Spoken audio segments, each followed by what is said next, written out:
Merci Monsieur le Président, Madame la Ministre, Monsieur le rapporteur, Mesdames et Messieurs les députés, mes chers collègues, nous y voilà. La France va inscrire dans sa loi le père facultatif et permettre la venue au monde d'enfants sans père. Mais qui êtes-vous pour vous permettre une telle mutilation? Est-ce à dire qu'un père est inutile? Assumez de dire qu'un père n'est pas nécessaire. Assumez de dire que vous ne devez rien à vos pères. C'est précisément cette société-là que je ne veux pas. Celle qui dit qu'elle se fait toute seule. Celle qui dit que l'autre n'est pas nécessaire. Alors pour moi, voyez-vous, il n'y a pas plus grand que l'homme. Et vous le piétinez, vous le réduisez à rien, à ses gamètes, à 1/60 millième de millimètre. Un donneur, vous appelez ça. Mais Madame la Ministre, ça c'est un homme, Madame la Ministre. C'est pas un donneur, c'est celui qui porte et qui élève et qui soulève des montagnes pour son petit. Celui qui l'élève jusqu'à lui, celui qui le soigne et l'encourage. Celui qui le rassure et le grandit, qui l'écoute et l'accompagne. Mais n'avez-vous donc jamais eu de père pour que vous ne sachiez pas à quel point on ne se passe pas d'un père? C'est souffrance contre souffrance, Madame la Ministre. Il ne faudra pas dire « cette France-là a été humiliée ». Vous avez choisi d'en apaiser une en jetant de l'acide sur l'autre. C'est souffrance contre souffrance, je vous l'assure. Bien sûr, une mère peut faire ça. Évidemment qu'une mère peut tout faire. Et alors? Faut-il donc séparer et supprimer les pères? C'est ce que vous faites, Madame la Ministre. C'est ce que vous faites, Mesdames et Messieurs les députés. Et j'espère que vous aurez conscience de la société d'élimination que vous créez. J'idéalise les pères, me dit-on. Mais n'idéalisez-vous pas les mères? 30% des maltraitances sont dues aux mères. Nous devons légiférer pour un corps social. À force de Nous devons légiférer pour un corps social. Et à force de légiférer pour des catégories, des groupes et des sous-groupes, chacun tire de son côté, c'est la loi du plus fort. Vous créez les communautarismes contre lesquels vous prétendez lutter. L'enfant est le témoin privilégié de la force de l'homme. Et lorsque l'homme devient père, cette force se transforme en service au plus petit. Lui seul peut apprendre ça à l'enfant et conjure ainsi la loi du plus fort. Et vous choisissez de faire sans eux, de ne prendre d'eux que ce qui vous intéresse, leurs gamètes, et de jeter le reste. Mais l'homme est un tout, Madame la Ministre. On ne prend pas que ses gamètes et jeter le reste. Il n'y a pas plus noble que l'homme, et seul l'homme nous montre que servir est l'acte le plus noble qu'un être humain puisse accomplir. Votre loi, Madame la Ministre, est criminelle. C'est souffrance contre souffrance. Il ne faudra pas dire « cette France-là a été humiliée ». Votre loi, c'est s'offrir un être humain. On ne s'offre pas un être humain, Madame la Ministre. Un être humain n'est ni un objet, ni un projet, ni une promesse de campagne. Votre loi, loin d'abolir les inégalités, votre loi les aggrave. Votre loi soulève des questions de marchandisation du vivant, d'eugénisme, de sélection, le dévoiement du sens de la médecine et la voie du design de l'enfant parfait comme nous le voulons que vous déverrouilliez. Au-delà des bornes, il n'y a plus de bornes. Ce n'est pas le droit qui refuse un enfant à ces femmes, c'est la biologie. Il n'y a ni discrimination, ni inégalité, et vous le savez très bien. L'affirmer à longueur de médias, c'est mentir et manipuler l'opinion. La liberté si fièrement revendiquée n'est qu'une liberté de consommateur. Des Français accèdent au hard discount reproductif qu'il faudra reconnaître en France. Si la PMA, la congélation ovocytaire, le DPI, la recherche sur embryons, si tout cela existe, c'est aussi parce qu'elle enrichit médecins, généticiens, biologistes, patrons de start-up, juristes, avocats, banquiers en sperme et en ovules. Et vous faites semblant de ne pas le voir. Aider l'autre, voyez-vous, et vous le savez, c'est l'aider à accompagner ses limites. C'est l'aider à accepter ses limites et vivre avec. Ce n'est pas dépasser le possible humain. On ne peut décemment pas destituer la figure paternelle au motif que des nouvelles familles apparaissent. Produire des enfants sans père est une atteinte aux droits de l'enfant. Donner à des enfants des parents toujours plus vieux n'est pas un progrès social. Donner une mère seule pour famille n'est pas un progrès social. C'est antinomique avec votre plan pauvreté, antinomique avec vos politiques d'aide à la famille. Et vous le savez très bien, comme vous savez que ce qui est vrai aujourd'hui n'est pas vrai demain, comme l'amour ou l'intention. Vous savez tout cela, mais vous cédez à la société gouvernée par ses seuls désirs. Vous cédez à la société gouvernée par aux frustrations et vous cédez à cette conquête de droit à l'infini, comme si la liberté s'y trouvait, quelle leurre. Vos arguments nient le bon sens, au nom de tous les enfants qui ont manqué de père. Je suis obligé de couper le micro. Je vous en prie. Je vous remercie, je suis obligé de contraindre le temps de parole. Je vous en prie, s'il vous plaît, Madame Thiel. Je vous remercie. Je voudrais saluer tous les téléspectateurs de DBS Matinal qui sont désormais branchés et qui sont répartis dans tout le monde entier.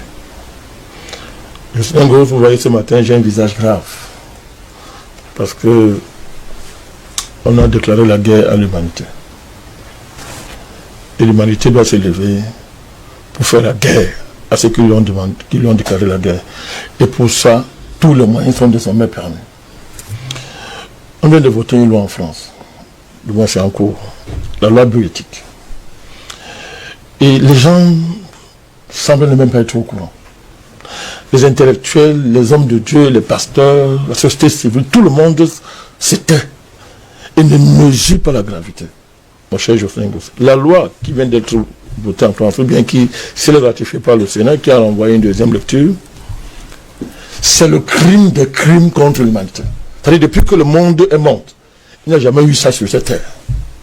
C'est-à-dire que désormais, c'est-à-dire, M. Macron, ce voyou, ce criminel, M. Macron, avec sa majorité de dérèglements, ils ont osé franchir le pas en allant faire voter une loi qu'on appelle la loi bioéthique, dont le contenu est le suivant, avec les conséquences. Désormais, la frontière entre l'espèce humaine et l'espèce animale est abolie, n'existe plus. C'est-à-dire que désormais, on va mélanger les embryons souches des animaux avec vos embryons souches. C'est-à-dire, pour vous dire, c'est-à-dire le foetus, votre embryon souche, on va mélanger. Je ne sais pas ce qu'il veut produire avec ça. Je ne sais pas ce qu'il veut produire. Mais, derrière ça en plus, on peut tuer un enfant qui a 9 mois dans le ventre d'une femme. L'avortement à 9 mois. L'infanticide. Légalisé en France. Désormais, à cause de cette loi, on arrive à un niveau où on peut concevoir sans rapport sexuel. C'est un rapport sexuel naturel. C'est-à-dire que M. Macron et sa bande de malades mentaux détestent les rapports sexuels naturels. Il ne veut pas entendre parler de ça.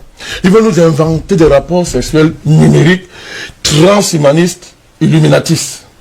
Et désormais, ça veut dire on a fabriqué un enfant dans un laboratoire, on l'implante dans le ventre d'une lesbienne. Pour qu'un couple de lesbiennes ait des enfants. Sans rapport sexuel naturel. Et vous voyez derrière même, à travers la GPA et la PMA, on va généraliser ces rapports sexuels anormaux pour que les homosexuels aient des enfants. Et des enfants qui ne sont pas des enfants, qui vont aller directement au laboratoire. Cette loi a été votée, mon cher Ngoz, et ça coïncidait avec ce qu'on appelle en France le salon de la PMA et de la GPA. C'est-à-dire, les gars, c'est pas une coïncidence, c'était bien organisé, parce que les gars ne savaient pas que le Sénat allait l'envoyer en deuxième lecture, pour la relire. Parce que même le Sénat, en renvoyant, ils n'ont même pas fait de modifications essentielles. Donc, ils ont donc programmé le salon en même temps. C'était bien planifié par M. Macron et son lobby. Donc, à ce salon, c'est quoi? L'enfant est désormais une marchandise. Tu peux commander un enfant comme tu commandes un yaourt. On t'apporte ça à la maison. Tu peux commander un enfant, c'est la marchandise. Il y a des grosses entreprises qui sont là pour exposer leur capacité à fabriquer les enfants, en laboratoire. Sans aucun moyen naturel. Mon cher Ngoz. Il y a des caractéristiques précises, les yeux, cheveux, morphologie. C'est-à-dire que tout ce que vous voulez, même parfait, sans défaut. Sans défaut. Quand je parle de ça, j'ai envie de pleurer. Je ne sais pas si on est encore sur terre. C'est-à-dire que les gens comme Macron et la France, elle était dans un pays normal. Si moi j'étais président du Cameroun, j'allais rompre la relation avec la France. On peut parler avec. C'est pas un être humain, mon cher Ngoz. C'est-à-dire désormais la frontière qui va. C'est-à-dire la nouvelle guerre froide dans le monde, ça va être les nations qui vont sauvegarder les valeurs de civilisation humaine contre ces nations comme la France. C'est criminel, mon cher Ngoz. C'est le plus un pays ça.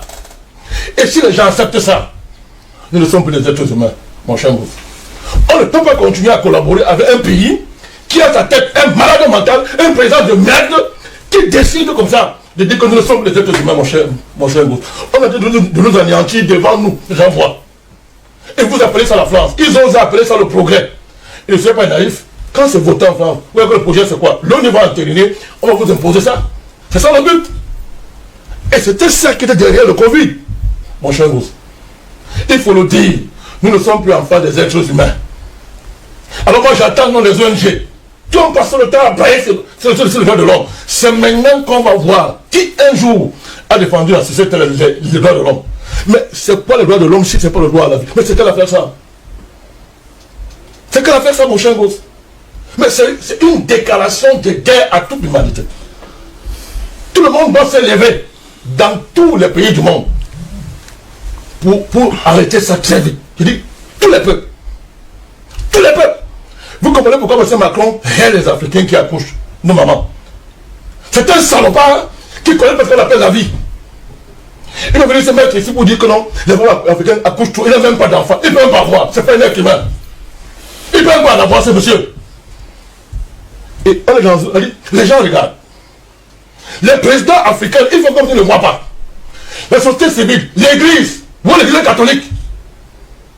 C'est maintenant qu'on va savoir si le peuple là, ça soutient à quelque chose. Où sont les imams? Allah, il est où? Où est Allah? Il est où? Ils disent quoi? Pour qu'un petit salopard comme ça, un vaurien comme Macron, s'amuse comme ça avec la vie humaine. Mon cher gosse. C'est quand même terrible. Je conclue en disant. Oui. Si vraiment mon Dieu est vivant, et je sais qu'il est vivant, si l'humanité a un père qu'on appelle Dieu, qu'il se lève et détruise ce pays, qu'il va aller l'arrêter de la terre, et j'assume ce que je dis.